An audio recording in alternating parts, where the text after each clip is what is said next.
Bonjour à tous et bienvenue dans ce nouvel épisode du Lexique parlementaire. Aujourd'hui, nous allons explorer deux termes que vous entendez très souvent au cours des débats en séance plénière, projet de loi et proposition de loi.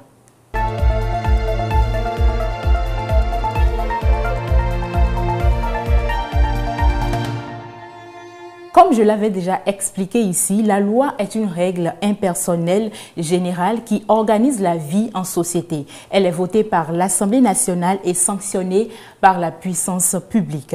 Avant qu'une loi ne soit votée, un processus appelé procédure législative est enclenché. Le texte de loi prend d'abord la forme d'un projet de loi ou d'une proposition de loi. Selon l'article 105 de la Constitution du Bénin, l'initiative des lois appartient à la fois au chef de l'État et aux membres de l'Assemblée nationale, c'est-à-dire les députés.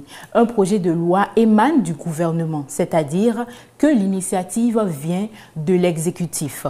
Le gouvernement envoie le texte appelé projet de loi à l'Assemblée nationale pour examen, adoption ou rejet. Le même article 105 de la Constitution du Bénin précise que les projets de loi sont délibérés en Conseil des ministres après avis motivé de la Cour suprême, puis déposés sur le bureau de l'Assemblée nationale pour examen. En revanche, une proposition de loi provient d'un député ou de plusieurs députés. Les propositions de loi expriment le pouvoir législatif des députés.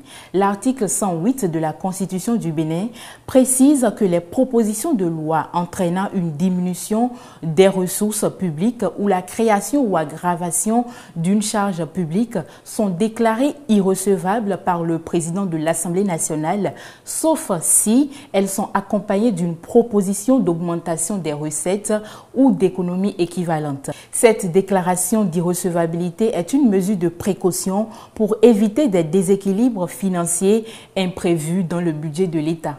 Il est important de noter que les projets ou propositions de loi qui ne relèvent pas du domaine de la loi sont automatiquement et systématiquement irrecevables. Ces textes de loi doivent être formulés par écrit, accompagnés d'un titre succinct et d'un exposé des motifs. Si le projet ou la proposition de loi respecte tous ces critères, le texte de loi est alors reçu par le bureau de l'Assemblée nationale et affecté à la commission permanente compétente pour étude, ainsi qu'à une autre commission au moins pour avis.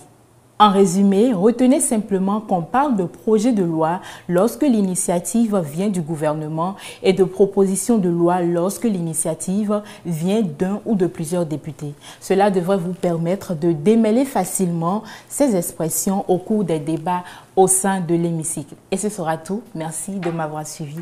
Portez-vous bien.